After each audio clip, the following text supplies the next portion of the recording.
미국이 발칵 뒤집혔습니다. 미국 정부의 비자 수수료 10만 달러 인상에 숨겨진 진짜 의도가 밝혀졌기 때문인데요. 겉으로는 불법 남용 억제와 노동자 보호를 내세웠지만 실제로는 반도체와 제조업을 완전 내수로 해결한 뒤 자유무역을 걸어 잠궈 다시 세계의 패권을 쥐려는 숨겨진 전략이었죠. 하지만 대한민국은 쉽게 당하지 않았습니다. 미국 정부의 모든 의도를 간파했기 때문이죠. 정책이 발효된 지 단 하루 만에 모든 엔지니어들이 철수했고 미국의 반도체 라인은 순식간에 멈춰섰습니다. 더 충격적인 건 이 틈을 노린 영국, 독일, 그리고 러시아까지 한국 기업을 향해 러브콜을 보내고 있다는 사실입니다. 도대체 무슨 일이 벌어진 걸까요? 미국의 숨은 전략을 엉망으로 만든 대한민국 기업들의 진짜 힘, 지금 시작합니다. 뭐라고요? 10만 달러? 비자 신청 수수료가 하루아침에 100배가 뛰었습니다. 안녕하세요. 저는 데이비드 칼슨입니다. 백악관 예산국에서 23년간 정책 심사관으로 일해왔죠. 2025년 9월 19일 오후 2시 정각, 백악관 제임스 브래디 브리핑룸이 떠나갈 듯 요란했습니다. 기자들의 카메라 셔터 소리가 기관총처럼 터져 나왔고 뜨거운 조명이 연단을 비추고 있었죠. 제 심장도 덩달아 빠르게 뛰었습니다. 드디어 이날이 왔구나. 마크 피셔 대변인이 연단에 섰습니다. 피셔의 손에는 단 한 장의 성명서가 들려 있었죠. 짧지만 강력한 한 방이 될 거라는 걸 저는 알고 있었습니다. 오늘부로 H1B 비자 신규 신청 수수료를 1,000달러에서 10만 달러로 인상합니다. 브리핑룸이 순간 정적에 휩싸였어요. 기자들이 서로 눈치를 보며 제대로 들은 게 맞는지 확인하는 표정이었죠. 고지어 폭풍 같은 질문이 쏟아졌습니다. 100배 인상이라니 너무 과도한 거 아닙니까? 이게 실질적으로 외국인 채용 금지 아닌가요? 동맹국들의 반발은 어떻게 하실 겁니까? 피셔는 침착하게 대답했습니다. 미국 노동자 보호가 최우선입니다. 더 이상 값싼 외국 인력으로 우리 일자리를 대체하지 않겠다는 의지죠. 저는 브리핑룸 뒤쪽에서 이 모든 걸 지켜보며 속으로 환호했습니다. 20년 넘게 기다려온 순간이었으니까요. 실리콘밸리 기업들이 인도나 중국 엔지니어들을 헐값에 데려와서 미국인들 일자리를 빼앗는 걸 얼마나 오래 봐왔는지 모릅니다. 윌리엄 클라크 차관이 제 옆으로 다가왔어요. 클라크는 상무부 통상정책 차관으로 이번 정책의 실질적 설계자였죠. 그의 얼굴에는 승리의 미소가 번지고 있었습니다. 칼슨, 드디어 해냈네. 이제 미국 제조업이 부활할 거야. 저는 고개를 끄덕였습니다. 맞습니다. 특히 반도체 산업이 크게 바뀔 거예요. 클라크가 낮은 목소리로 말했죠. 텍사스 오스틴 팹이 핵심이야. 거기 한국 엔지니어들 1,000명 넘게 있다는 거 알지? 이제 그들 없이도 돌아가게 만들 거네. 저는 잠시 의아했습니다. 한국 엔지니어들이요? 그들은 동맹국 아닙니까? 클라크가 코웃음을 쳤어요. 동맹? 칼슨, 자네 아직도 순진하군. 반도체 전쟁에 동맹은 없어. 우리가 모든 기술과 인력을 미국 안에 가둬야 진짜 온쇼어링이 완성되는 거야. 그제야 저는 이 정책의 진짜 의도를 어렴풋이 깨달았습니다. 표면적으로는 값싼 외국 인력 차단이지만 실제로는 핵심 기술 인력을 미국에 묶어두려는 전략이었죠. 하지만 그때까지도 저는 이게 옳은 방향이라고 믿었습니다. 브리핑이 끝나고 저는 예산국 사무실로 돌아왔어요. 책상 위에는 각 부처에서 올라온 영양평가 보고서가 산더미처럼 쌓여 있었죠. 국방부, 에너지부, 상무부, 모든 부처가 이번 정책을 환영하고 있었습니다. 특히 눈에 띄는 건 텍사스 주정부의 반응이었어요. 오스틴 반도체 클러스터가 진정한 미국 기술의 요새가 될 것이라는 성명을 냈더군요. 저는 흐뭇한 미소를 지었습니다. 그런데 한 가지 이상한 점이 있었어요. 한국 정부나 기업들의 반응이 너무 조용했죠. 보통 이런 중대한 정책 변화가 있으면 즉각적인 항의나 성명이 나오는데 이번엔 침묵뿐이었습니다. 저는 국무부 동아시아 담당자에게 전화를 걸었어요. 한국 쪽 반응이 어떻습니까? 담당자가 대답했죠. 이상하게 조용합니다. 외교 채널로도 별다른 항의가 없어요. 뭔가 불안한 느낌이 스쳐 지나갔지만 저는 그저 한국이 현실을 받아들인 거라고 생각했습니다. 미국의 결정에 맞설 수 없다는 걸 알았겠지. 그렇게 생각했죠. 저녁 6시, 퇴근을 준비하던 중에 이메일 한 통이 도착했습니다.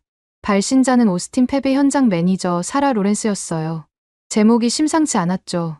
긴급, 한국 엔지니어 동향 보고. 메일을 열어보니 짧은 문장 하나만 적혀 있었습니다. 그들이 짐을 싸기 시작했습니다. 저는 순간 웃음이 나왔어요. 당연한 거 아닌가? 10만 달러 비자 수수료를 낼 수 있는 기업이 어디 있겠습니까? 한국 엔지니어들이 떠나면 미국 엔지니어들이 그 자리를 채울 거라고 생각했죠. 클라크 차관에게 메일을 전달했더니 그는 대수롭지 않게 말했습니다. 예상대로군. 며칠 지나면 한국 정부가 협상 테이블로 나올 거야. 그들은 미국 시장을 포기할 수 없거든. 저도 그의 말에 동의했어요. 한국 반도체 기업들이 미국 없이 살아남을 수 있을까요? 불가능하다고 생각했습니다. 그날 밤 집에 돌아와서 뉴스를 봤어요. 모든 채널이 비자 수수료 인상 소식을 다루고 있었죠. 앵커들은 미국 우선주의의 승리라고 평가했고 전문가들은 제조업 부활의 신호탄이라고 말했습니다. 저는 소파에 기대어 앉아 와인을 한 모금 마셨어요. 23년간 정부에서 일하면서 이렇게 속 시원한 정책은 처음이었죠. 드디어 미국이 미국답게 행동하기 시작했구나. 그렇게 생각했습니다. 하지만 창밖을 보니 워싱턴 기념탑 너머로 먹구름이 몰려오고 있었어요. 9월인데도 이상하게 차가운 바람이 불더군요. 그때는 몰랐습니다. 그게 폭풍의 전조였다는 거요. 밤 11시, 잠들기 전에 휴대폰을 확인했더니 두제 중 전화가 여러 통 와 있었습니다. 모두 오스틴 펩 관계자들이었죠. 불안한 마음에 사라 로렌스에게 전화를 걸었어요. 사라, 무슨 일입니까? 사라의 목소리가 떨리고 있었습니다. 칼슨 심사관님, 이건 단순히 짐 싸는 게 아니에요. 한국 엔지니어들이 뭔가 체계적으로 움직이고 있습니다. 체계적으로요? 네, 마치 미리 계획이 있었던 것처럼 일사불란하게 움직여요. 장비 매뉴얼을 정리하고 데이터를 백업하고 있죠. 저는 여전히 심각하게 받아들이지 않았습니다. 당연한 인수인계 절차 아닙니까? 사라가 한숨을 쉬었어요. 그게 아니라 그들이 뭔가를 빼가는 것 같아요. 뭘 빼간다는 겁니까? 장비는 못 가져가잖아요. 장비가 아니라 뭐랄까요? 노하우? 그런 거 말이에요. 저는 코웃음을 쳤습니다. 사라, 레시피는 다 문서화되어 있잖아요. 그들이 떠난다고 공장이 멈추는 건 아니죠. 사라가 잠시 침묵하더니 말했어요. 칼슨 심사관님은 현장을 모르시는군요. 레시피가 있어도 손이 없으면 기계는 그냥 고철덩어리예요. 그 말이 계속 귓가에 맴돌았지만 저는 애써 무시했습니다. 미국 엔지니어들이 충분히 대체할 수 있을 거라고 그렇게 믿고 싶었죠. 새벽 2시 또 다른 메일이 도착했어요. 이번엔 한국 대기업 관계자로부터였습니다. 우리는 미국의 결정을 존중합니다. 그리고 우리도 우리의 결정을 내렸습니다. 짧고 차가운 문장이었죠. 그들의 결정이 뭔지는 쓰여있지 않았지만 불길한 예감이 들었어요. 창밖을 보니 비가 내리기 시작했습니다. 워싱턴의 9월 비는 차갑고 을씨년스러웠죠. 빗방울이 창문을 두드리는 소리가 마치 누군가 문을 두드리는 것 같았어요. 저는 침대에 누워 천장을 바라봤습니다. 오늘은 역사적인 날이었죠. 미국이 다시 위대해지는 첫걸음을 뗀 날이었습니다. 그런데 왜 이렇게 불안한 걸까요? 왜 자꾸 사라의 말이 떠오르는 걸까요? 레시피가 있어도 손이 없으면 기계는 그냥 고철덩어리예요. 저는 고개를 저으며 눈을 감았습니다. 내일이면 모든 게 분명해지겠지. 그렇게 생각하면서요. 하지만 그때 저는 전혀 예상하지 못했죠. 내일이 아니라 이틀 후 한국이 보여줄 진짜 대답이 무엇인지를요. 그리고 그 대답이 얼마나 충격적일지를요. 미국 우선주의, 온쇼어링 전략? 그 모든 게 얼마나 허약한 토대 위에 세워진 환상이었는지 곧 깨닫게 될 거라는 걸 전혀 몰랐습니다. 그날 밤 저는 꿈을 꿨어요. 텅 빈 반도체 공장에서 홀로 서 있는 꿈이었죠. 거대한 기계들은 침묵하고 있었고 클릴룸의 노란 불빛만 깜빡이고 있었습니다. 누군가 제 어깨를 두드렸어요. 돌아보니 한국인 엔지니어가 서 있었죠. 그는 아무 말 없이 열쇠 꾸러미를 제게 건네고 사라졌습니다. 저는 그 열쇠로 기계를 작동시키려 했지만 아무것도 움직이지 않았어요. 열쇠는 맞는데 문이 열리지 않는 것처럼 뭔가 중요한 게 빠져 있었죠. 잠에서 깨어나니 새벽 4시였습니다. 식은땀이 등을 적시고 있었어요. 불길한 예감이 현실이 되지 않기를 그렇게 기도하면서 다시 눈을 감았죠. 다음 날 펜타곤 회의실에는 긴장감이 흐르고 있었습니다. 국방부, 상무부, 에너지부 고위 관계자들이 모여 있었죠. 저는 예상국 대표로 참석했습니다. 윌리엄 클라크 차관이 회의실로 들어오자 모두가 일어섰어요. 클라크의 얼굴에는 여유로운 미소가 번지고 있었죠. 마치 이미 전쟁에서 이긴 장군 같은 표정이었습니다. 자, 여러분. 어제 한국 기업들이 드디어 움직이기 시작했습니다. 회의실 스크린에 위성사진이 떴어요. 오스틴 팹 주차장에 짐을 싣는 트럭들이 보였죠. 한국 엔지니어들이 떠날 준비를 하는 모습이었습니다. 국방부 차관보가 물었어요. 그들이 정말 떠날까요? 클라크가 자신만만하게 대답했습니다. 블러핑이죠. 한국이 미국 없이 살 수 있습니까? 반도체 장비의 핵심 부품은 모두 미국이 쥐고 있어요. 상무부 국장이 고개를 끄덕였죠. 맞습니다. 어플라이드 머티리얼즈, 랩리서치, KLA 모두 미국 기업이에요. 한국은 우리 장비 없이는 단 하루도 버틸 수 없습니다. 클라크가 일어나서 회의실을 둘러봤어요. 여러분, 이게 바로 진짜 온쇼어링입니다. 단순히 공장을 미국에 짓는 게 아니에요. 기술과 인력, 모든 걸 미국 안에 가두는 거죠. 그가 스크린을 가리켰습니다. 새로운 슬라이드가 떴어요. 프로젝트 포트리스라는 제목이 보였죠. 이게 우리의 최종 목표입니다. 반도체부터 배터리, 전기차, 모든 핵심 산업을 미국 안에서 완결시키는 거예요. 저는 손을 들었습니다. 차관님, 그럼 동맹국들과의 관계는 어떻게 됩니까? 클라크가 차가운 눈빛으로 저를 봤어요. 칼슨, 자네는 아직도 구시대적 사고를 하는군. 이제 동맹의 개념이 바뀌었어. 기술 종속이 진짜 동맹이야. 그의 말에 모두가 고개를 끄덕였습니다. 저만 불편함을 느꼈죠.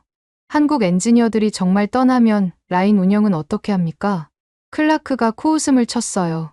우리한테 MIT, 스탠퍼드, 버클리가 있잖아. 최고의 인재들이 줄 서서 기다리고 있어요. 에너지부 차관이 거들었죠. 맞아요. 우리가 왜 한국 엔지니어들에게 의존해야 합니까? 미국이 반도체를 발명한 나라인데요. 회의실에 웃음이 번졌습니다. 저만 웃지 못했어요. 뭔가 놓치고 있는 것 같은 불안감이 계속됐죠. 클라크가 다시 스크린을 가리켰습니다. 보세요. 한국은 우리한테 연간 1,000억 달러 이상을 수출해요. 그중 30%가 반도체죠. 미국 시장을 잃으면 한국 경제는 무너집니다. 숫자는 명확했어요. 한국의 대미 의존도는 압도적이었죠. 하지만 저는 물었습니다. 그런데 왜 한국 정부가 조용할까요? 보통이면 난리가 났을 텐데요.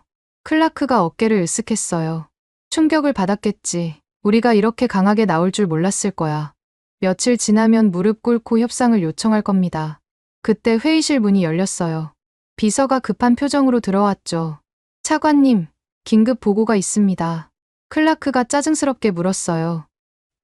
뭔데? 한국 정부가 방금 성명을 발표했습니다. 회의실이 순간 조용해졌죠. 비서가 태블릿을 건네며 말했어요. 평택에 새로운 반도체 슈퍼클러스터를 건설한다고 합니다. 규모가 어마어마합니다. 클라크가 태블릿을 빼앗듯 가져가서 읽기 시작했어요.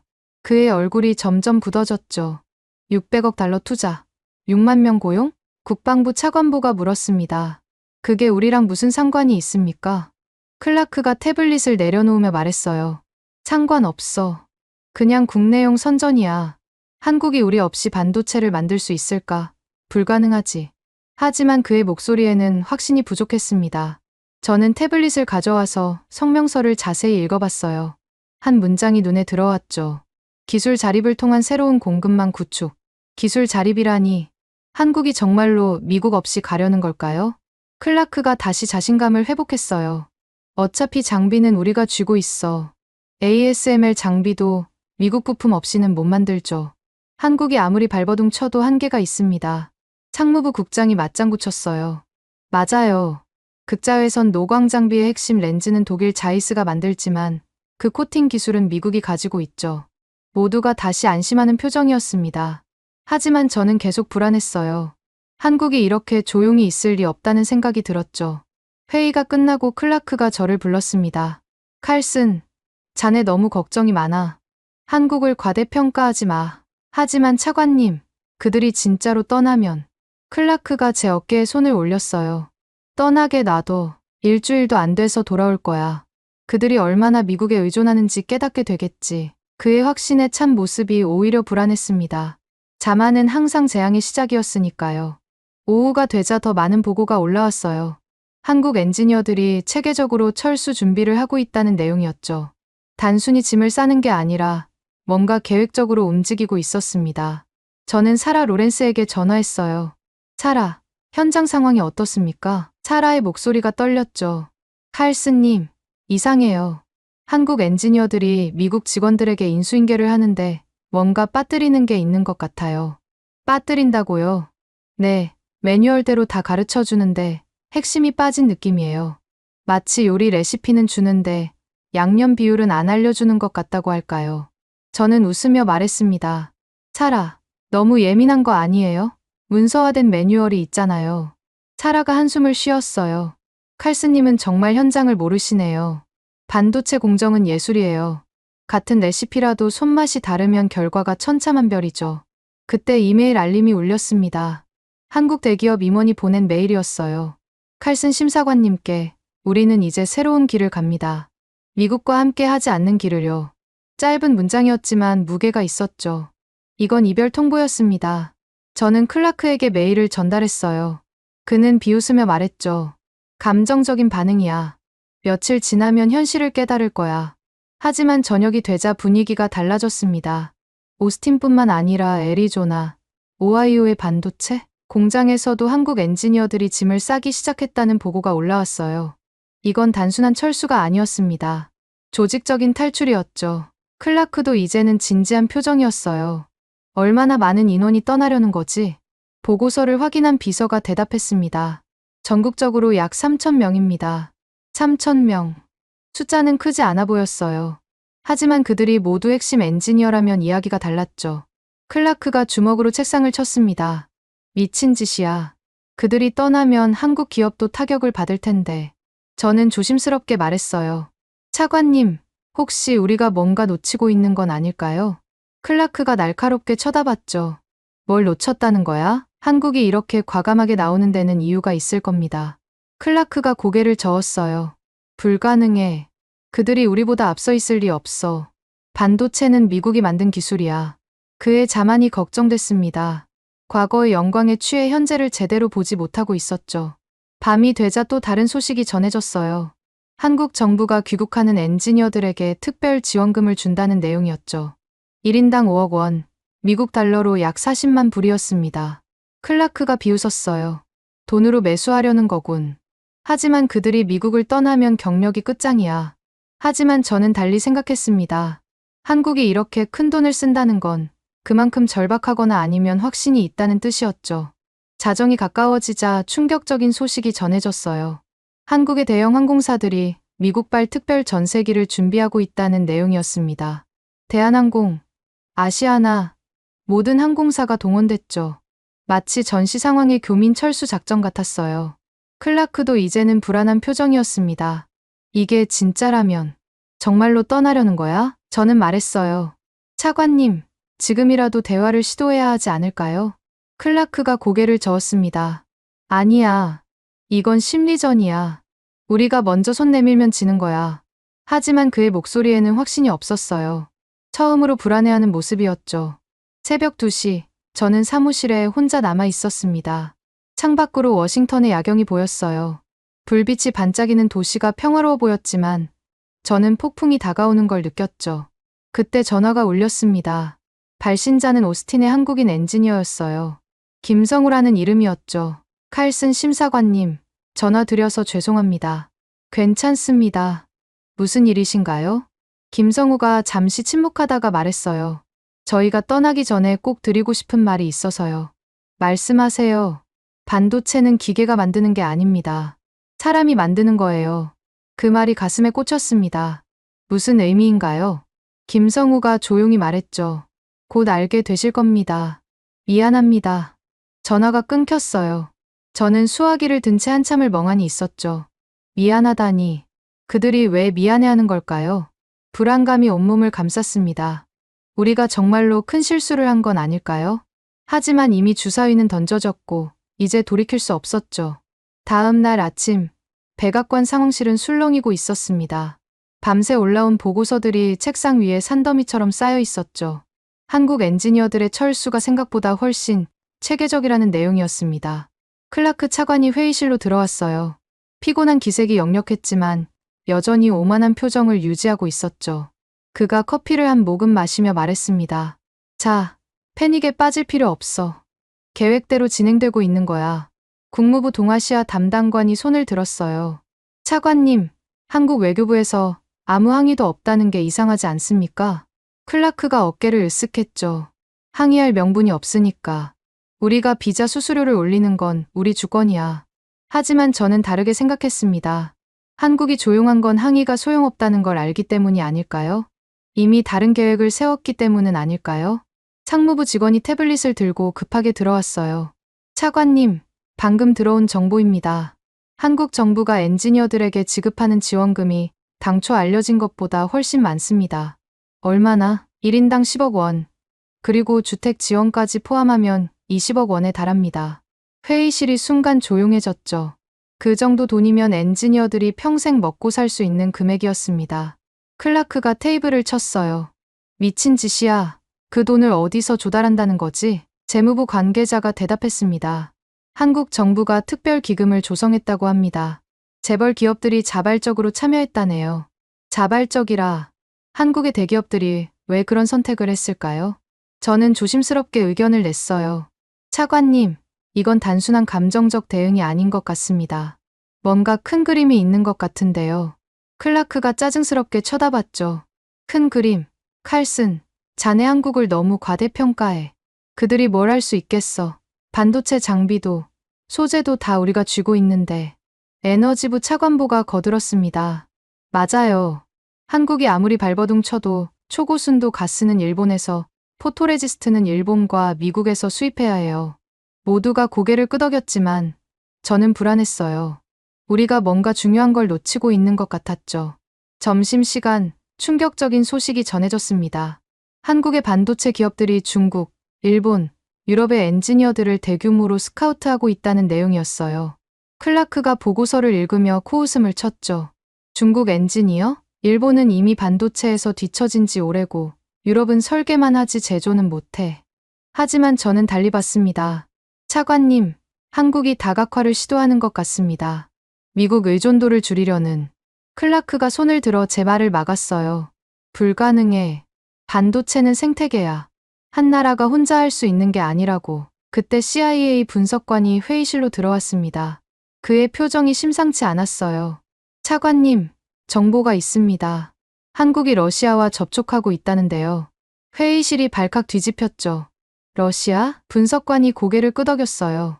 네, 구소련 시절 반도체 기술자들을 모으고 있다고 합니다. 그들 중에는 아직도 실력 있는 사람들이 많거든요. 클라크가 웃음을 터뜨렸습니다.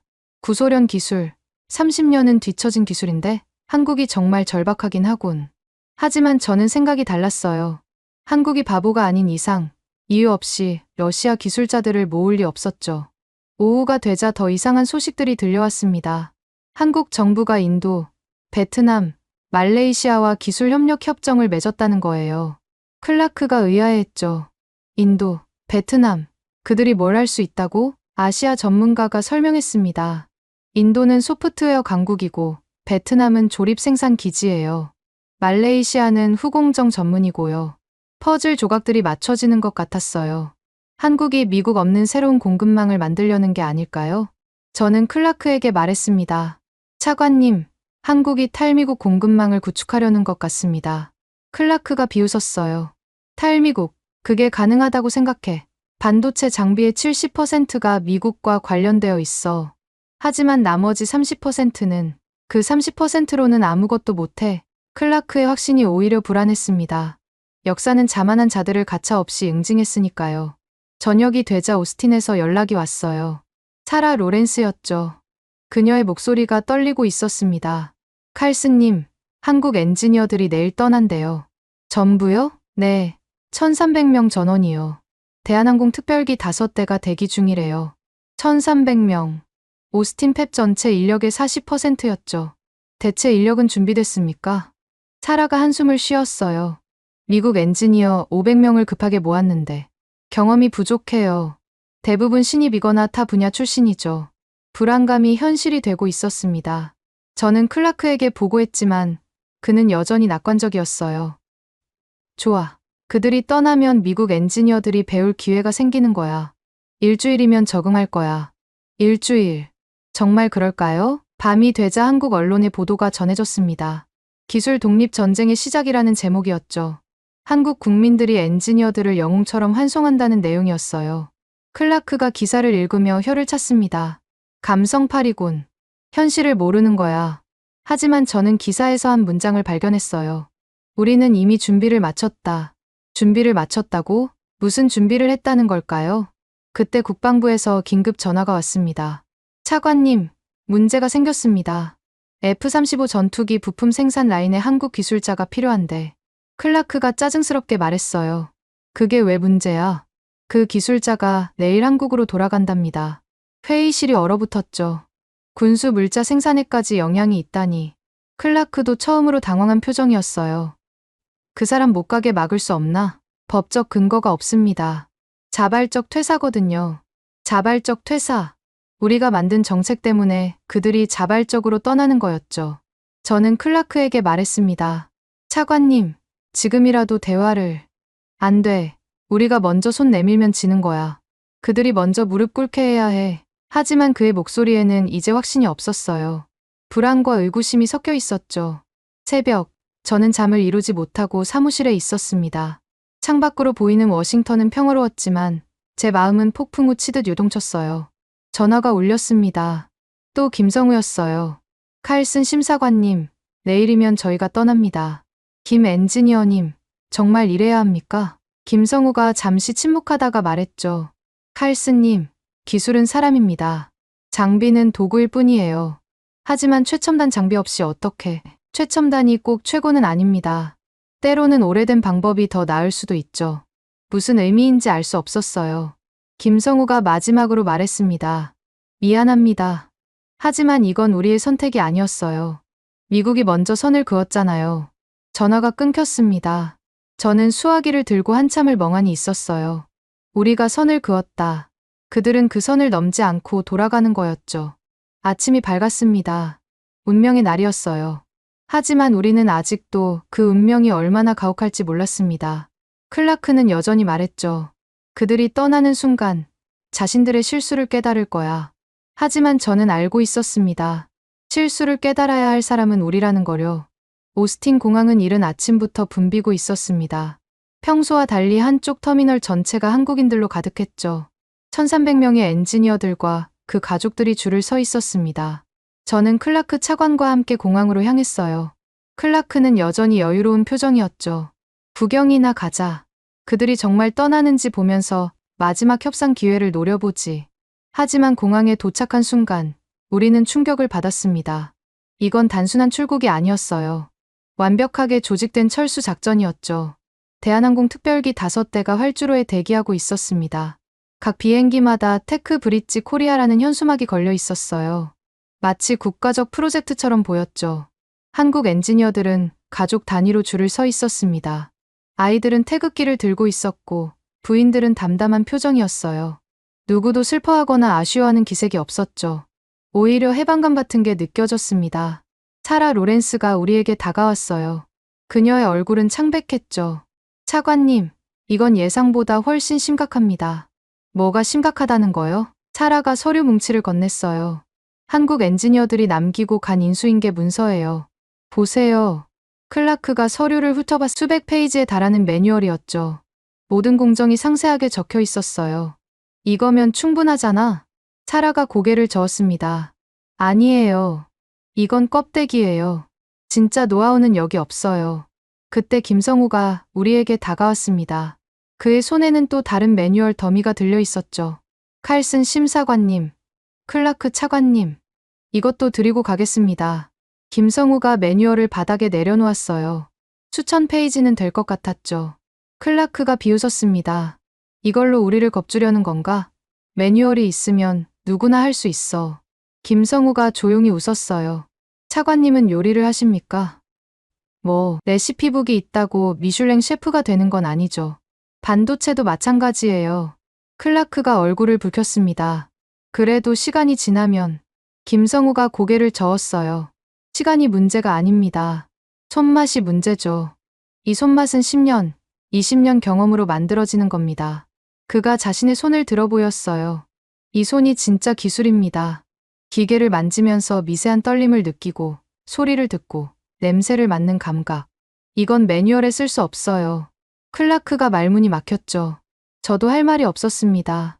김성우가 뒤를 돌아봤어요. 한국 엔지니어들이 하나둘 탑승을 시작하고 있었죠. 우리가 떠나면 라인은 돌아갈 겁니다. 하지만 제대로 돌지는 않을 거예요. 무슨 의미인가요? 김성우가 의미심장하게 웃었습니다.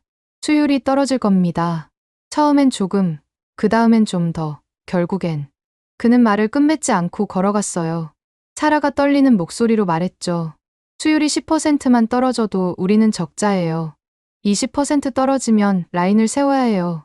클라크가 주먹을 쥐었습니다. 겁주지 마. 미국 엔지니어들이 금방 따라잡을 거야. 하지만 그의 목소리에는 확신이 없었어요. 탑승이 계속되는 동안 놀라운 장면이 펼쳐졌습니다. 미국인 동료들이 나와서 한국 엔지니어들을 포옹하며 작별 인사를 하고 있었어요. 눈물을 흘리는 사람들도 있었죠.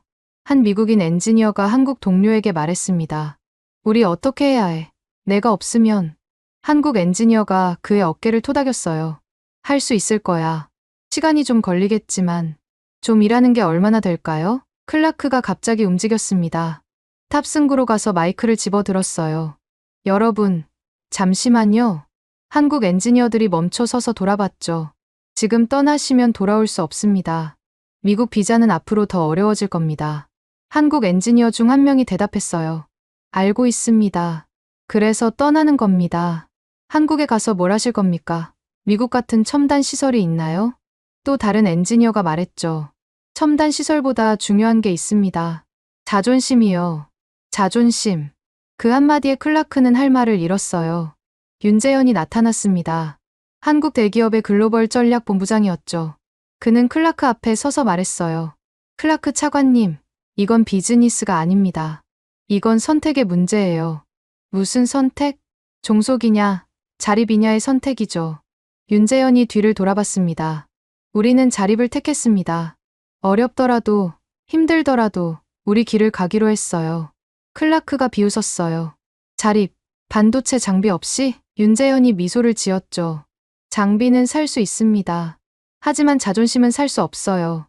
그 순간 첫 번째 비행기가 엔진을 켰습니다. 굉음이 공항을 뒤흔들었어요. 한국으로 향하는 첫 비행기였죠. 한국 엔지니어들이 하나둘 비행기에 올랐습니다. 가족들과 함께 짐을 들고 담담하게 올라갔어요. 누구도 뒤돌아보지 않았죠. 사라가 울먹이며 말했어요. 이건 재앙이에요. 우리가 무슨 짓을 한 거죠? 클라크가 그녀를 노려봤습니다. 당황하지 마. 일주일이면 정상화될 거야. 하지만 저는 알고 있었어요.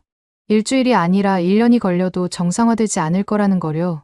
두 번째, 세 번째 비행기도 탑승을 마쳤습니다. 이제 마지막 두 대만 남았어요. 그때 한 한국인 아이가 저에게 다가왔습니다.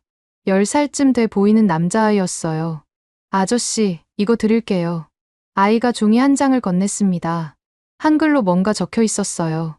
이게 뭐니? 아빠가 드리래요. 미국 친구들에게 전하라고요. 종이를 펼쳐보니 영어로 번역이 적혀 있었습니다. 기술은 마음이다. 마음이 떠나면 기술도 떠난다. 아이가 엄마 손을 잡고 비행기로 올라갔어요. 작은 손에 태극기를 들고서요. 네 번째 비행기가 이륙 준비를 마쳤습니다. 활주로로 이동하는 비행기를 보며 클라크가 중얼거렸어요. 미친 짓이야. 그들이 무슨 생각을. 하지만 그의 목소리는 이제 떨리고 있었죠. 확신이 무너지고 있었습니다. 마지막 비행기에 김성우가 올라탔어요. 탑승구에서 그가 뒤를 돌아봤습니다. 우리와 눈이 마주쳤죠. 김성우가 손을 들어 인사했어요. 작별이 아니라 결별의 인사였습니다. 비행기 문이 닫혔어요. 5대의 비행기가 모두 활주로에 늘어섰죠. 장관이었습니다. 그리고 한 대씩 이륙하기 시작했어요.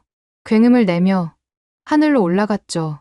미국을 떠나 한국으로 향하는 비행기들이었습니다. 클라크가 주저앉았어요.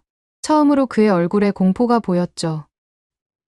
이제 어떻게 하지? 사라가 절규하듯 말했습니다. 이건 협박이 아니라 팩트예요. 그들 없이는 라인이 안 돌아가요. 저는 하늘을 올려다봤습니다. 5개의 비행운이 서쪽으로 향하고 있었어요. 태평양을 건너 한국으로 가는 길이었죠. 그때 휴대폰에 메시지가 왔습니다. 김성우였어요. 칼스님, 미안합니다. 하지만 이건 시작일 뿐입니다. 시작이라니.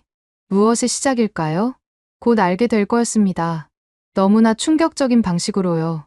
한국 엔지니어들이 떠난 다음 날 새벽 4시, 오스틴 팹에서 첫 번째 경보가 울렸습니다. 제 휴대폰이 요란하게 울려서 잠에서 깼죠. 사라 로렌스였어요. 칼슨님, 큰일 났어요. 지금 당장 오셔야 합니다. 무슨 일이에요? 라인 셋이 멈췄어요. 에러 코드가 계속 뜨는데 아무도 해결을 못하고 있어요. 저는 옷을 대충 입고 팹으로 달려갔습니다. 클라크 차관도 이미 도착해 있었죠. 그의 얼굴은 창백했어요. 클릴론 밖 모니터실은 아수라장이었습니다. 수십 개의 모니터에 빨간 경고등이 깜빡이고 있었어요. 미국 엔지니어들이 필사적으로 키보드를 두드리고 있었죠. 뭐가 문제입니까? 젊은 미국 엔지니어가 대답했어요. 포토 공정에서 정렬이 안 맞아요. 0.001 나노미터만 틀어져도 전체가 불량이 되는데. 그럼 재정렬하면 되잖아요. 엔지니어가 울상을 지었습니다. 그게 매뉴얼대로 했는데 안 돼요. 한국 엔지니어들은 뭔가 다른 방법을 썼나 봐요. 클라크가 소리쳤어요. 매뉴얼이 있잖아. 거기 다 적혀 있을 거야. 나이 든 미국 엔지니어가 고개를 저었습니다. 차관님, 매뉴얼은 기본만 알려줘요. 진짜 노하우는 그들의 머릿속에 있었어요. 그때 또 다른 경보가 울렸어요. 이번엔 애칭 공정이었습니다. 온도가 0.3도 올라갔어요. 그게 뭐가 문제야? 0.3도가? 사라가 설명했죠. 그 0.3도가 수율을 10% 떨어뜨려요. 하루에 수천만 달러 손실이에요. 클라크가 테이블을 쳤습니다. 온도 조절도 못한다는 거야? 젊은 엔지니어가 거의 울먹이며 말했어요. 한국 엔지니어들은 기계 소리만 듣고도 온도를 맞췄대요. 우리는 그런 감각이 없어요. 김성우가 말한 그 감각이었죠. 아침이 되자 상황은 더 악화됐습니다. 멈춘 라인이 셋에서 5개로 늘었어요. 도미노처럼 하나씩 무너지고 있었죠. 클릴룸 안을 보니 처참했습니다. 노란 조명 아래서 미국 엔지니어들이 우왕좌왕하고 있었어요. 거대한 기계들은 멈춰 있거나 에러 메시지를 뿜어내고 있었죠. 한 엔지니어가 절규했습니다. 이 장비가 이렇게 까다로운 줄 몰랐어요.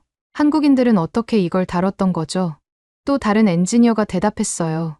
그들은 10년, 20년씩 이 기계와 함께 했잖아. 기계의 성격을 알았던 거야. 기계의 성격이라니. 기계도 성격이 있다는 걸까요? 점심때가 되자 언론이 냄새를 맡기 시작했습니다. 오스틴 팹 가동률 급락이라는 속보가 떴어요. 주가가 요동치기 시작했죠. 클라크가 공보팀에 지시했습니다. 일시적인 조정이라고 발표해. 일주일 내로 정상화된다고. 하지만 현장의 분위기는 달랐어요. 한 독일계 엔지니어가 클라크에게 직언했습니다. 차관님, 이건 일주일로 해결될 문제가 아닙니다. 그럼 얼마나 걸린다는 거요? 최소 6개월. 그것도 한국 엔지니어들이 남긴 노트를 완벽히 이해한다는 전제하에요. 6개월. 클라크의 얼굴이 흙빛이 됐어요. 그때 제 휴대폰에 메시지가 왔습니다. 발신자 불명이었죠. 첨부 파일이 하나 있었어요. 파일을 열어보니 메모였습니다. 진실을 아셔야 합니다라는 제목이었어요. 내용을 읽기 시작했죠. H1B 정책의 진짜 목적은 외국 인력 차단이 아니었습니다. 핵심 기술 인력을 미국에 묶어두려는 전략이었죠. 공급망은 국경 안에 있어야 한다는 것이 백악관의 숨은 의도였습니다. 손이 떨렸어요. 계속 읽었습니다. 하지만 그들은 착각했습니다. 공급망은 공장이 아니라 사람입니다. 사람이 떠나면 공급망도 무너집니다. 메모의 마지막 문장이 충격적이었어요. 한국은 이미 다 알고 있었습니다. 그래서 준비했던 것입니다. 한국이 알고 있었다고? 우리의 의도를 간파하고 역공을 준비했다는 건가요? 저는 클라크를 찾아갔습니다. 그는 모니터실에서 머리를 싸매고 있었어요. 차관님, 이걸 보셔야 할 것 같습니다. 클라크가 메모를 읽었어요. 그의 얼굴이 더욱 창백해졌죠. 누가 보낸 거지? 모르겠습니다. 하지만 내용이. 클라크가 메모를 구겼어요. 헛소리야. 음모론이지. 하지만 그의 손은 떨고 있었습니다. 오후가 되자 진짜 재앙이 시작됐어요. 메인 생산 라인이 완전히 멈췄습니다. 가장 중요한 7나노 공정 라인이었죠. 모니터에 빨간 글씨가 떴어요. 시스템 에러. 복구 불가능. 젊은 엔지니어가 울면서 말했습니다. 포기해요. 우리 능력으로는 안 돼요. 사라가 절망적으로 말했어요. 이 라인 하나가 하루 5천만 달러를 생산해요. 이게 멈추면. 클라크가 소리쳤습니다. 한국에 연락해. 그들을 다시 불러와. 이미 시도했어요. 그들은 한국 정부와 계약했대요. 못 온다고. 그때 한스 슈나이더가 나타났습니다. 독일에서 온 ASMR 전문가였죠. 그는 오래전부터 이곳에서 일했어요. 내가 경고했었지. 사람을 함부로 내쫓으면 안 된다고. 클라크가 그를 노려봤어요. 당신이 도와줄 수 있습니까? 한스가 코웃음을 쳤습니다. 나는 장비 전문가야. 공정은 한국인들이 전문가였지. 그들 없이는 이 장비도 고철이야. 그의 말이 비수처럼 꽂혔어요. 저녁이 되자 클릴룸은 지옥이 됐습니다. 빨간 경고등이 도미노처럼 번져갔어요. 한 라인이 멈추면 연결된 라인도 멈췄죠. 미국 엔지니어들은 지쳐서 주저앉아 있었습니다. 몇몇은 울고 있었어요. 우리가 무슨 짓을 한 거야. 한 엔지니어가 중얼거렸죠. 한국인들은 마법사였어. 우리는 그걸 몰랐던 거야. 클라크가 비상회의를 소집했습니다. 펜타곤, 백악관, 모든 관계자가 화상으로 연결됐어요. 국가안보보좌관이 물었습니다. 정확히 상황이 어떻습니까? 클라크가 떨리는 목소리로 보고했어요. 오스틴 펩 가동률이 30%로 떨어졌습니다. 30%? 이대로면 일주일 내로 완전 가동 중단입니다. 회의실이 얼어붙었죠. 누군가 물었어요. 대체 인력은? 사라가 대답했습니다. 신규 채용한 미국 엔지니어들이 있지만 숙련도가 한국 엔지니어의 10분의 1도 안 됩니다. 백악관 관계자가 말했어요. 한국과 협상해야 합니다. 당장. 클라크가 주먹을 쥐었습니다. 그럼 우리가 지는 거예요. 지는 게 문제가 아니라 망하는 게 문제입니다. 그때 또 다른 속보가 떴어요. 삼성, 평택 슈퍼클러스터의 미국 라인 대체 설비 구축 발표. 한국이 우리를 대체하기 시작한 거였습니다. 저는 창밖을 바라봤어요. 오스틴의 밤은 평화로웠지만 펩 안은 전쟁터였죠. 붉은 경고등이 클릴룸을 물들이고 있었습니다. 마치 피로 물든 것 같았어요. 그때 김성우에게서 메시지가 왔습니다. 칼스님, 이제 아시겠습니까? 기술은 종이가 아니라 사람입니다. 저는 답장을 보냈어요. 이제야 알았습니다. 너무 늦었지만요. 김성우의 답장이 왔습니다. 아직 늦지 않았습니다. 인정하면요. 인정. 미국이 실수를 인정할 수 있을까요? 아니, 인정해야만 할 거예요. 생존을 위해서라도요. 월스트리트가 발칵 뒤집혔습니다. 뉴욕 증권거래소 개장과 동시에 반도체 관련주가 폭락하기 시작했죠. 인텔, 퀄컴, 엔비디아, 모든 주가가 빨간색으로 물들었어요. 하루 만에 시가총액 수천억 달러가 증발했습니다. 저는 백악관 긴급 대책회의에 참석하고 있었어요. 대통령 경제보좌관, 재무장관, 상무장관, 모두가 창백한 얼굴이었죠. 회의실 스크린에는 실시간 주가 차트가 떠 있었습니다. 재무장관이 떨리는 목소리로 말했어요. 이대로면 금융위기 수준입니다. 반도체는 모든 산업의 쌀이니까요. 경제보좌관이 보고서를 들어 올렸습니다.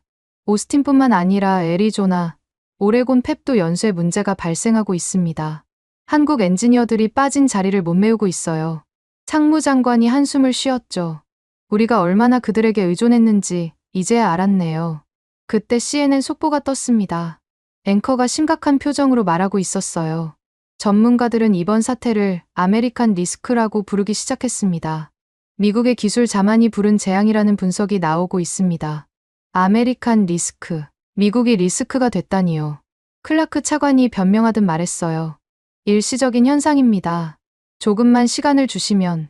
재무장관이 그를 노려봤죠. 조금이 얼마입니까? 하루에 수백억이 날아가는데 그때 국방장관이 화상으로 연결됐습니다. 그의 표정은 그 누구보다 심각했어요. F-35 부품 생산 라인이 멈췄습니다. 국방 물자 공급에 차질이 생겼어요. 회의실이 얼어붙었죠. 경제 문제를 넘어 안보 문제가 된 거였습니다. 대통령 보좌관이 클라크를 쏘아봤어요. 차관, 당신이 장담했잖아. 한국인들이 없어도 문제 없다고. 클라크가 고개를 숙였습니다. 제가 판단착오를 했습니다. 그때 또 다른 속보가 떴어요. 이번엔 월스트리트 저널이었죠. 삼성전자, 평택 슈퍼클러스터 첫 가동 성공. 수율 95% 달성. 95%. 우리는 지금 30%도 못 내는데요. 기자가 현장에서 리포트하고 있었습니다. 한국으로 돌아온 엔지니어들이 불과 사흘 만에 라인을 정상화시켰습니다. 그들의 노하우가 얼마나 중요했는지 보여주는 대목입니다. 화면에 평택 클러스터가 비쳤어요. 거대한 건물들이 불야성을 이루고 있었죠. 클린룸에서는 한국 엔지니어들이 능숙하게 장비를 다루고 있었습니다. 한 엔지니어가 인터뷰했어요. 미국에서는 손님이었지만 여기서는 주인입니다. 그 차이가 크죠? 주인과 손님의 차이. 우리는 그들을 손님으로만 대했던 거였어요. 재무장관이 테이블을 쳤습니다. 당장 한국과 협상해야 합니다. 하지만 국무부 차관이 고개를 저었어요. 한국이 협상 테이블에 앉지 않습니다. 자기들은 할 일 한다고만 하네요. 그때 저에게 전화가 왔습니다. 사라 로렌스였어요. 칼슨님, 큰일 났어요. 이번엔 정말 큰일이에요. 또 뭐가 멈췄습니까? 멈춘 게 아니라 폭발했어요. 뭐라고요? 전화를 끊고 급히 보고했습니다. 오스틴 팹에서 화학물질 누출 사고가 발생했습니다. 회의실이 다시 얼어붙었어요. 상무장관이 물었죠. 인명 피해는? 다행히 없습니다. 하지만 라인 2개가 완전히 못쓰게 됐대요. 클라크가 머리를 감쌌습니다. 미숙한 작업자가 실수한 거예요. 한국 엔지니어들은 그런 실수를 한 적이 없는데. 경제보좌관이 냉정하게 말했어요. 이제 변명은 그만하시죠. 해결책을 찾아야 합니다. 하지만 해결책이 있을까요? 떠난 사람들을 어떻게 다시 부를 수 있을까요? 그때 텍사스 주지사가 화상으로 연결됐습니다. 그는 격분한 표정이었어요. 연방정부가 무슨 짓을 한 겁니까? 우리 주 경제가 붕괴 직전이에요. 주지사님, 진정하시고. 진정이요? 오스틴 시민 10만 명의 일자리가 위험해요. 삼성이 철수하면 협력업체도 다 무너집니다. 주지사의 말이 맞았어요. 반도체 팹 하나가 무너지면 생태계 전체가 흔들렸죠. 그때 충격적인 뉴스가 또 떴습니다. 타이완 TSMC, 미국 신규 투자 재검토 선언? 일본 소니도 성명을 냈어요. 미국의 예측 불가능한 정책 변화에 우려. 도미노가 시작됐습니다. 한국만이 아니라 모든 아시아 기업들이 미국을 재평가하기 시작한 거예요. 재무장관이 일어섰습니다. 대통령께 보고해야 합니다. 이건 국가 비상사태예요. 클라크가 마지막으로 발악했어요. 며칠만 더 기다리면 미국 엔지니어들이 적응할 겁니다. 하지만 아무도 그의 말을 믿지 않았죠. 회의가 끝나고 저는 복도에서 한 의원을 만났습니다. 그는 상훈산업위원회 위원장이었어요. 칼슨, 이게 다 계획된 거였다면서? 무슨 말씀이신지. 의원이 제 어깨를 잡았어요. 온쇼어링이라는 명목으로 외국 인재를 쫓아낸 거잖아. 그런데 정작 쫓아낸 건 인재가 아니라 우리의 경쟁력이었어. 그의 말이 가슴을 찔렀습니다. 저녁, 저는 호텔 방에서 뉴스를 보고 있었어요. 모든 채널이 이 사태를 다루고 있었죠. 한 전문가가 말했습니다. 미국은 하드웨어만 보고 소프트웨어를 무시했습니다. 여기서 소프트웨어는 사람이에요. 사람의 경험과 노하우 말입니다. 또 다른 전문가가 덧붙였어요. 한국은 이미 수년 전부터 준비했던 것 같습니다. 미국 의존도를 줄이고 자체 생태계를 구축하려는 계획을요. 우리가 온쇼어링을 외치는 동안 한국은 자립을 준비했던 거였어요. 밤이 깊어갈수록 뉴스는 더 암울해졌습니다. 나스닥 최악의 하루, 10% 폭락, 반도체 대란 현실화, 바이든 행정부 최대 위기. 그때 윤재현에게서 전화가 왔어요. 한국 대기업의 그 본부장이었죠. 칼슨 심사관님, 어떠신가요? 윤 본부장님, 이렇게 될 줄 아셨습니까? 윤재현이 잠시 침묵하다가 말했어요. 우리도 원하지 않았습니다. 하지만 미국이 먼저 문을 닫았잖아요. 그래도 이렇게까지. 칼슨님, 우리는 30년간 미국과 함께 성장했어요. 그런데 하루아침에 우리를 버렸잖아요. 10만 달러 비자 수수료가 단순한 돈 문제일까요? 그의 말이 맞았어요. 그건 돈이 아니라 메시지였죠. 너희는 필요 없다는 메시지였습니다. 윤재현이 계속 말했어요. 기술 동맹은 신뢰입니다. 신뢰가 깨지면 기술도 떠나요. 이제 미국도 알게 됐겠죠. 전화를 끊고 창밖을 봤습니다. 워싱턴의 밤거리는 여전히 화려했지만 그 빛이 얼마나 허약한 토대 위에 있는지 이제 알게 됐어요. 그때 백악관에서 긴급 메시지가 왔습니다. 내일 아침 대통령 주재 NSC 회의, 전원 참석, 국가안보회의가 소집됐어요. 이제 정말 국가안보 문제가 된 거였죠. 새벽 2시, 또 다른 속보가 떴습니다.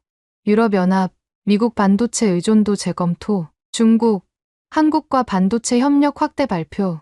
세계가 재편되고 있었어요. 미국 중심에서 다극화로요. 그리고 그 중심에 한국이 있었습니다. 저는 침대에 누워 천장을 바라봤어요. 단 하루, 아니 단 한 번의 정책 실수가 이런 재앙을 불렀다니요. 아니, 실수가 아니었어요.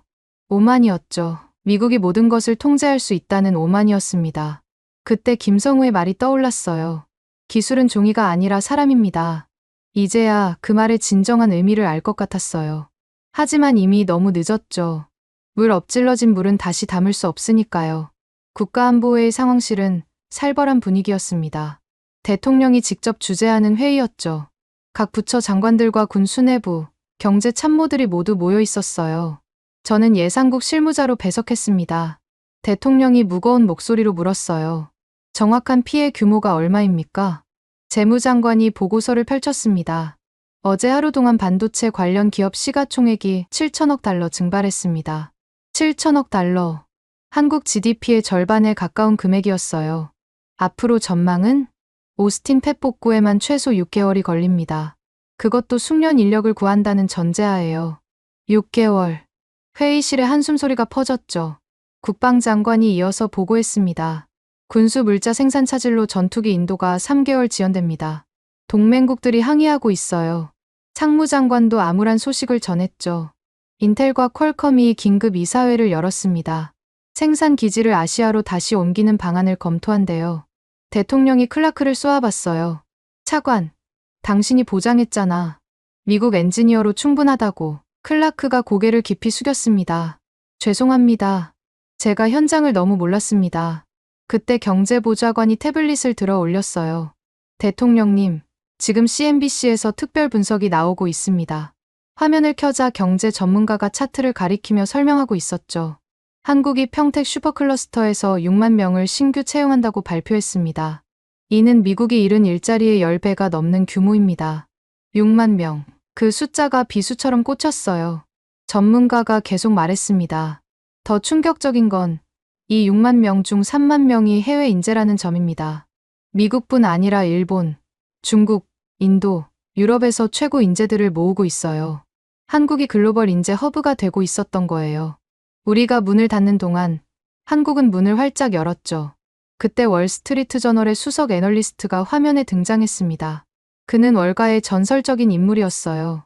제가 40년간 시장을 봤지만 이런 자충수는 처음입니다. 앵커가 물었죠. 자충수라니 무슨 의미입니까? 애널리스트가 단호하게 말했어요. 공급망은 공장이 아닙니다. 공급망은 신뢰와 인력입니다. 미국은 10만 달러로 신뢰를 팔았고 그 대가로 인력을 잃었습니다. 그의 말이 회의실에 그대로 중계되고 있었어요. 모두가 숨죽여 들었죠. 한국 엔지니어 한 명이 만들어내는 가치가 연간 1,000만 달러입니다. 3,000명이면 300억 달러예요. 그들을 쫓아내고 10만 달러를 아끼려 했다. 이게 경제입니까? 대통령이 화면을 끄라고 지시했어요. 하지만 이미 모든 언론이 같은 논조로 보도하고 있었죠. 국무장관이 보고했습니다. 한국 정부가 성명을 발표했습니다. 성명문이 스크린에 떴어요. 한국은 열린 기술 생태계를 구축할 것입니다. 국적과 인종을 차별하지 않고 능력 있는 인재를 환영합니다. 우리와 정반대의 길이었죠. 그때 CIA 국장이 충격적인 정보를 전했어요. 중국이 한국과 반도체 동맹을 맺으려 합니다. 만약 성사되면 대통령이 주먹을 쥐었습니다. 그럼 우리가 완전히 고립되는 거 아닙니까? 그때 제 휴대폰이 진동했어요. 김성우였습니다. 메시지가 하나 왔죠. 복구 6개월은 낙관적입니다. 현실은 1년 이상. 저는 조용히 클라크에게 메시지를 보여줬어요. 그의 얼굴이 더욱 창백해졌죠. 회의가 계속되는 동안 언론의 포화는 더욱 거세졌습니다. CNN은 미국의 기술 쇄국주의라고 비판했고 폭스뉴스조차 정부의 치명적 실수라고 보도했어요.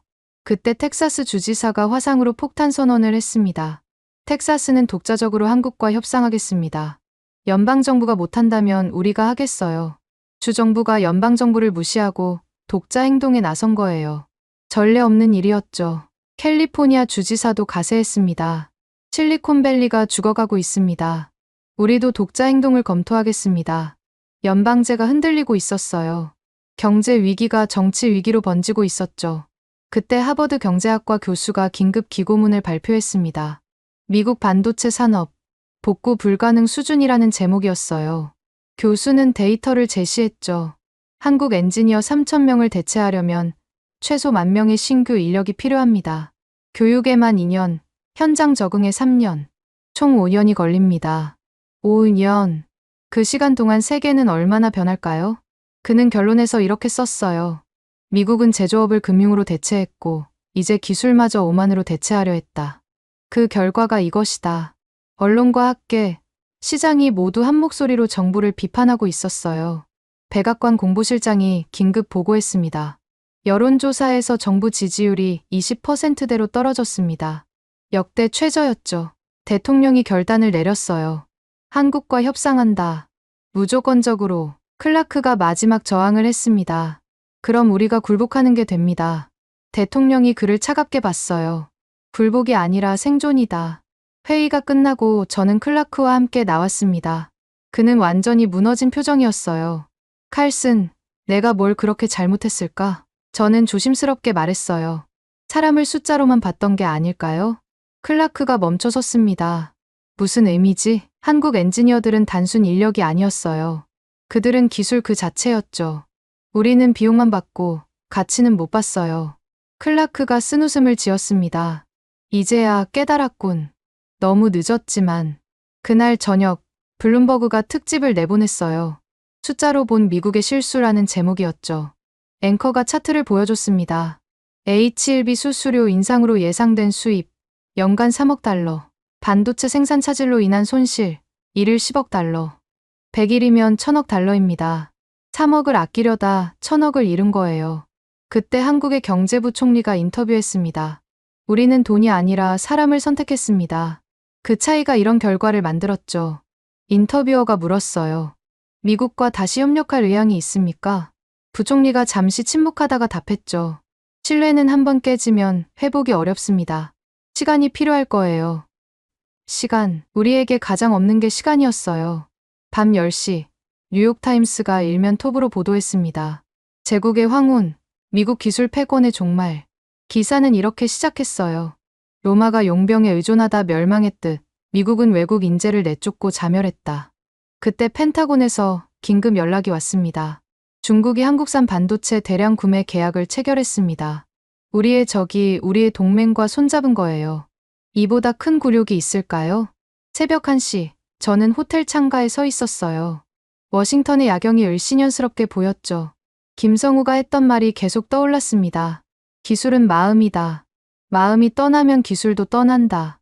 우리는 그들의 마음을 잃었어요. 10만 달러라는 가격표를 붙이는 순간 그들의 마음은 이미 떠났던 거죠. 아침이 밝으면 백악관은 굴욕적인 발표를 해야 할 거예요. 미국이 잘못했다고, 다시 돌아와 달라고. 하지만 그들이 돌아올까요? 신뢰라는 다리를 우리가 불태웠는데요. 저는 알고 있었습니다. 이제 시작일 뿐이라는 거요. 진짜 굴욕은 이제부터라는 거요. 백악관 제임스 브래디 브리핑룸. 불과 일주일 전 10만 달러 비자 수수료를 자신 있게 발표했던 바로 그곳이었습니다. 하지만 오늘 분위기는 정반대였어요. 기자들의 표정도, 분위기도 살벌했죠. 마크 피셔 대변인이 연단으로 걸어 나왔습니다. 일주일 전의 당당함은 온데간데 없었어요. 고개를 숙인 채 종이를 들고 있었죠. 카메라 플래시가 터졌습니다. 전 세계가 이 순간을 주목하고 있었어요. 미국이 무릎 꿇는 역사적 순간이었으니까요. 피셔가 떨리는 목소리로 말하기 시작했습니다. 오늘 미합 중국 정부는 최근 H 비자 정책과 관련하여 성명을 발표합니다. 잠시 침묵이 흘렀어요. 그가 심호흡을 하는 소리까지 들렸죠. 우리는 오만했습니다. 브리핑룸이 술렁였어요. 미국 정부가 오만을 인정한 거였죠. 피셔가 계속했습니다. 기술 동맹의 가치를 무시했고 함께 성장해온 파트너들을 단순한 비용으로 취급했습니다. 이것은 명백한 실수였습니다. 한 기자가 손을 들었어요. 그럼 정책을 철회하는 겁니까? 피셔가 고개를 끄덕였죠. H1B 비자 수수료를 원래대로 되돌립니다. 또한 한국을 포함한 모든 기술 파트너들에게 공식 사과합니다. 하지만 기자들의 질문은 날카로웠어요. 이미 떠난 엔지니어들은 어떻게 할 겁니까? 피셔가 어렵게 답했습니다. 그들이 돌아오기를 간절히 바랍니다.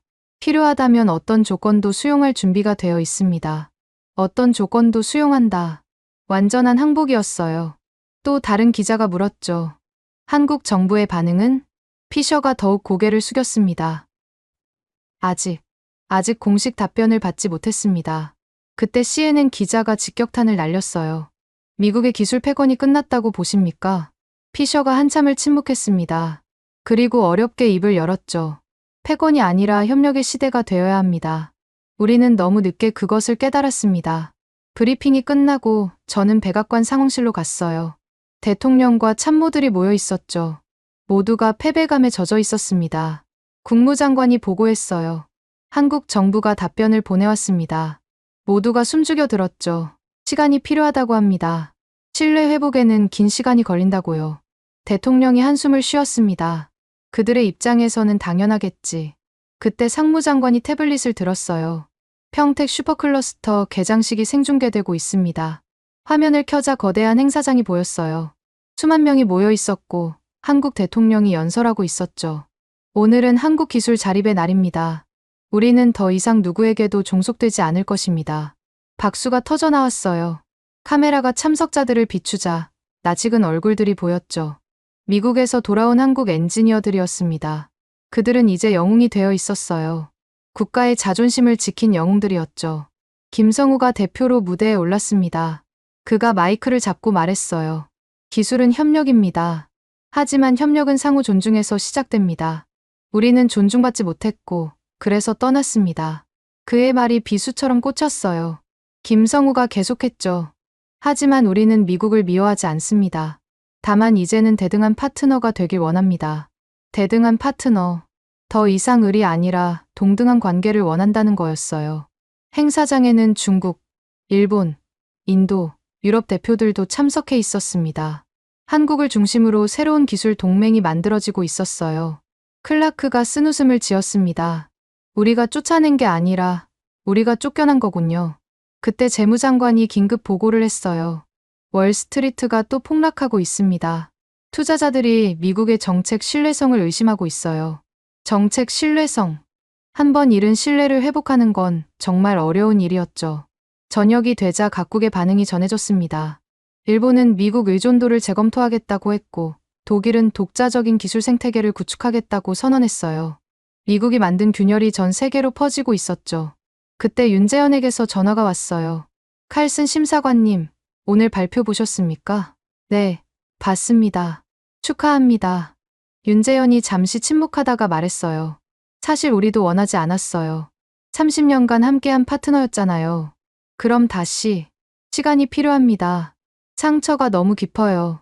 특히 현장 엔지니어들의 마음이요. 그의 말이 맞았어요. 정부는 정책을 바꿀 수 있지만 사람의 마음은 쉽게 바뀌지 않죠. 윤재현이 계속했습니다. 하지만 희망은 있어요. 기술은 결국 협력해야 발전하니까요. 언젠가는 다시 손잡을 날이 오겠죠. 언젠가, 그게 언제가 될지는 아무도 몰랐어요. 전화를 끊고 창밖을 봤습니다. 워싱턴은 여전히 화려했지만 그 빛이 예전 같지 않았어요. 세계의 중심이 이동하고 있다는 걸 모두가 느끼고 있었죠. 밤이 깊어가자 대통령이 대국민 담화를 발표했습니다. 미국은 실수했습니다. 오만했고 근시안적이었습니다. 이제 겸손하게 다시 시작하겠습니다. 역사적인 고백이었어요. 패권 국가가 스스로 오만을 인정한 거였죠. 하지만 시장은 냉정했습니다. 다음 날 뉴욕타임스 일면 제목이 이랬어요. 팍스 아메리카나의 종말, 다극화 시대의 개막. 칼럼니스트는 이렇게 썼죠. 미국은 10만 달러로 자신의 미래를 팔았다. 그리고 한국은 그 대가로 새로운 미래를 샀다. 그때 사라 로렌스에게서 메시지가 왔어요. 오스틴 펩, 결국 가동 중단 결정.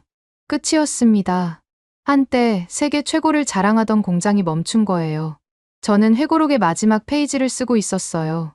이 모든 걸 기록으로 남기기 위해서였죠. 우리는 구조를 바꾸려 했다.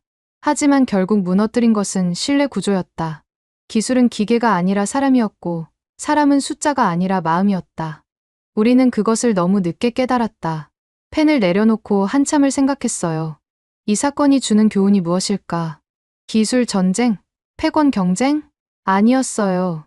이건 인간에 대한 이야기였죠. 존중과 신뢰, 협력과 공존. 그 당연한 가치를 잊었을 때 어떤 일이 벌어지는지 보여주는 이야기였습니다. 1년 후, 저는 예상국을 떠나 대학으로 갔어요. 이제는 학생들에게 이 사건을 가르칩니다. 역사상 가장 비싼 실수라는 제목으로요. 가끔 김성우에게서 메일이 옵니다. 평택은 이제 세계 반도체의 수도가 됐다고, 하지만 여전히 미국 친구들을 그리워한다고. 그럴 때마다 저는 답장을 보냅니다. 우리도 당신들을 그리워합니다. 그리고 미안합니다. 미안하다는 말, 그 한마디를 하는데 너무 늦었어요. 창밖을 보니 젊은 학생들이 캠퍼스를 걸어가고 있었습니다. 그 중에는 아시아계 학생들도 많았어요. 한국, 중국, 인도, 베트남, 그들이 미국의 미래였죠. 하지만 이제 그들은 졸업하면 미국을 떠날 겁니다. 더 나은 기회가 있는 곳으로, 존중받는 곳으로. 미국은 여전히 강대국입니다. 하지만 더 이상 유일한 강대국은 아니에요. 그리고 그 변화는 우리가 자초한 거였죠. 10만 달러. 그 숫자가 만든 나비효과는 세계 질서를 바꿨습니다. 역사는 이 사건을 어떻게 기록할까요? 미국 쇠퇴의 시작점이라고 쓸까요? 아니면 새로운 균형의 출발점이라고 할까요? 저는 후자이길 바랍니다. 실수에서 배우고, 겸손해지고, 다시 협력하는 출발점이 되길. 하지만 한 가지는 확실합니다. 기술은 사람이고, 사람은 존중받아야 한다는 것. 그 간단한 진리를 우리는 너무 비싼 대가를 치르고 배웠다는 것. 이제 저는 매일 학생들에게 말합니다. 오만은 몰락의 지름길이다라고, 겸손은 생존의 필수 조건이다라고, 그리고 덧붙입니다.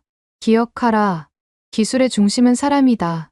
항상, 언제나. 대한민국이 잘하고 있다고 생각하신다면 한국 최고. 대한민국이 아직 멀었다고 생각하신다면 한국 힘내라. 여러분의 생각을 댓글로 남겨주세요. 지금까지 감동을 더하다였습니다.